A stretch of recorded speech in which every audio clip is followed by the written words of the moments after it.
Welcome to King Says So, a channel that advocates for one Africa, one land, one Africa, one language, one Africa, one currency, one Africa, one army.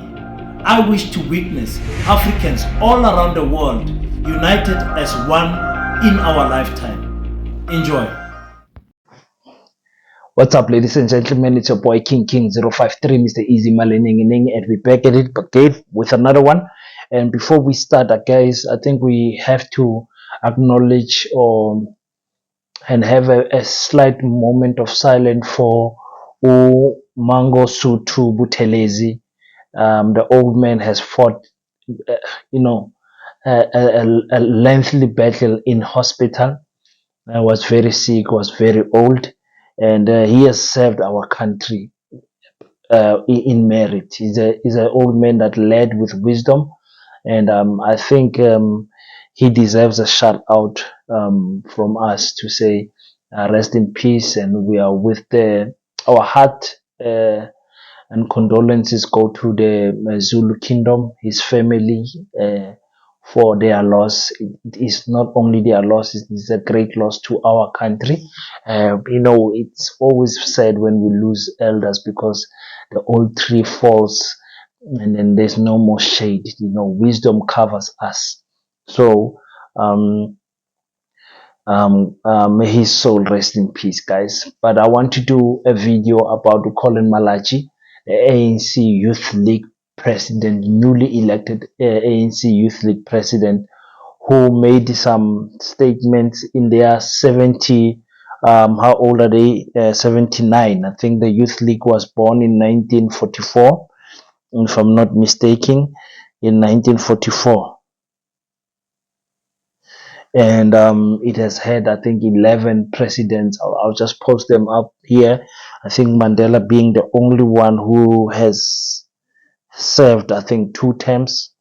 The rest looks like, from what I'm looking, they all served a single term. So what is happening right now is that the ANC Youth League is going around the country celebrating their 79th year celebration and trying to get youth. Now they've been traveling all around Limpopo, Mpumalanga, and seeing they're trying to get these small stadiums and filling them up. It's very encouraging to see young people going to such events, because no matter how much you want to ignore politics, they affect us in one way or another. So the best way sometimes is to just join a political party, join a political movement, so that you can at least have some type of influence, in your community around you. Without politics, guys, you are not going to have a permanent impact in your community. I promise you.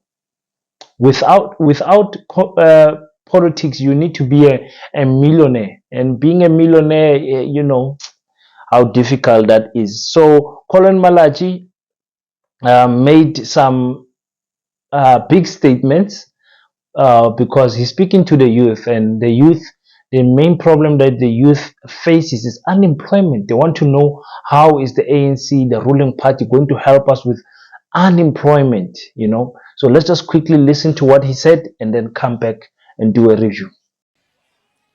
Was saying, while young people are still looking for opportunities, there must be a grant that is provided for them to be able to move around and look for those opportunities. Was saying, while we're still looking for solutions, the 350 must be increased to 1.5 until all of those issues are resolved. Unemployed graduate must be paid 4.5 a month. The youth looking for other opportunities must be paid 1.5 a month until the matter of employment is resolved. Yeah, so that's, when you hear such statements, you don't know whether to laugh, to take it serious, or to step back and try to analyze exactly what is it that the ANC is trying to do. Is handing out money really a way of helping? I told you guys, I think the president told us last month that about 10 million people get the 350 grant.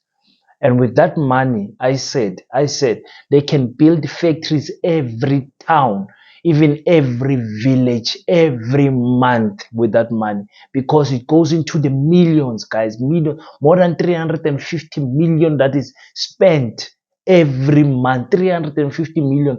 To build a factory, you only need maximum 4 million, 5 million, small factory. We can build factories every month. And for Collen to say, listen, we want to increase this to, it must be increased to 1,005, you know. And I understand the youth will be happy about that, because who would say no to a 1,005? Because to me, it's like the 350 is an insult. Other people, yes, they might know how to use it effectively, but 99.9% of them, you know, that 350 can't even last an hour after they withdraw it from the post office. It can't last an hour. It can't. What is it that you can do with 350? You know, it's an insult. But if you took that 350 and you bunch it up into millions, and you build factories, and you make sure that you involve the youth league of each town, and you make sure that the youth league go out to the people and ask the people, what would you like the ANC to do for you? And they say, okay, we want to build a factory where we're making school uniform for the schools around our area. And you go and build a factory and buy all the machinery that is needed for that factory. I think it will employ more people. And for him to suggest that 1,005 is a number that is achievable, it's like, okay, where is this money coming from? You know? And for him to say the unemployed graduates must get 4,500 rand. You don't want to know how many unemployed graduates are sitting at home. Of course, as an unemployed graduate, I'll be happy to hear that. Wow, finally, the government is going to give me something. I can buy grocery. I can move around, you know, go and apply there, go to a different town and apply there. You know, at least I have a 4,500 rand that I can do something with. It's good to hear such things, but in reality, it's going to hurt the country, the economy at large. In the long run, you cannot maintain these things. That is why the 350 grants, it was, I think it was during COVID where they introduced them as a temporary situation, but they can't cut it now because the expectations is there already. And you can't cut it before elections. You know, you can't cut it after elections. The people are going to be angry. So you're going to keep on handing out this money all the time. So if you go and even start with the graduates, you can't create employment for the graduates. So you want to create dependence from the graduates. Other people's aim is just going to let me just graduate, because what are graduates? Diplomas, degrees. You know, where are we gonna stop with graduates? Everyone is you know, people are sitting in the location without jobs. If you do actually have a 4,500 to give it to them, why don't you build companies that speak to the need of those graduates? Build a lawyer firm, build an accounting firm, build a sport, you know, for those who studied sports and psychology. Build firms and employ them and pay them there. And at least let them be useful to the community. I don't know if I'm right or wrong, guys. I don't know if I'm right or wrong. But handing out money, for me, it's like, it's not going to work.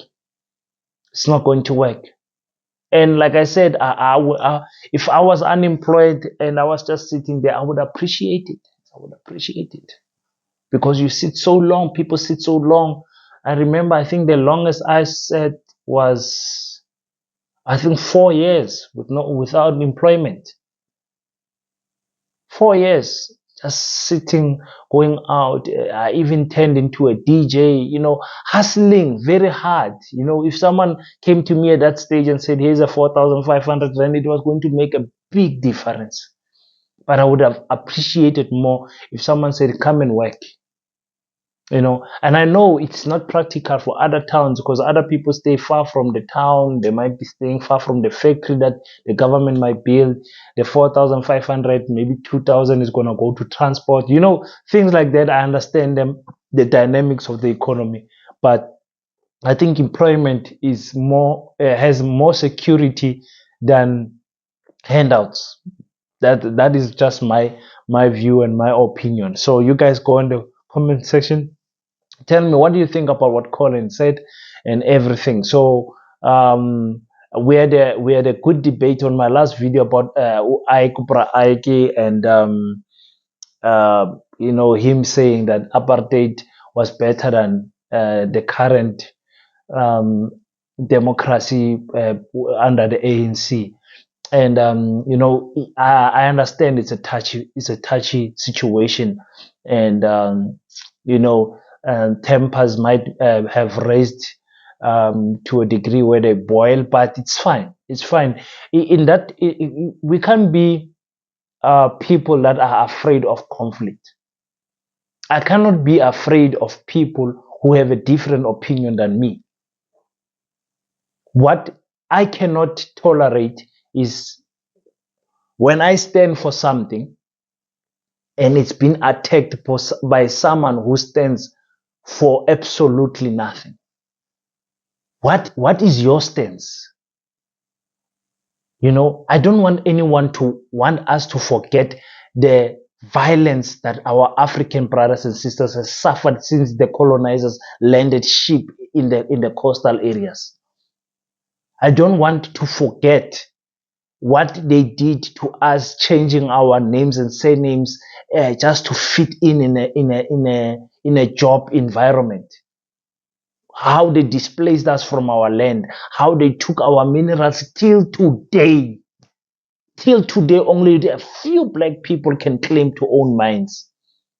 For only a few 10 and less than 10% black elites can claim to have owned mines. And even them, you ask yourself, are they really billionaires? Because of the suffering that is happening in communities where they come from. So I don't want this video to now to turn into that. But you will get obviously African people who say, let's forget about those things, man. King, you are obsessed about apartheid and leave those things alone. You'll get people who want to leave. I think maybe their parents and their bloodline was not affected, even though they are indirectly affected, but they were not directly affected. They don't know how it feels for an African woman to go and work in the kitchens and clean, and the white boys come back and they rape her. And she gets a colored child and they hide that child from the families. They don't know how it feels for Solomon Mahlangu to be hanged at a tender age of 21 years old, younger, for no reason, for standing up for people. They don't know how it feels for June 16, the way it happened. And the cases can come. They should go to Chris Hani's wife and tell her to forgive.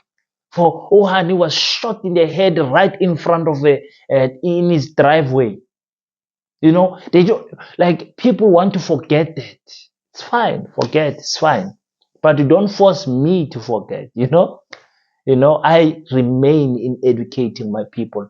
I remain in making sure that my people don't forget the history. Because if you forget where you are coming from, you will never know where you are going.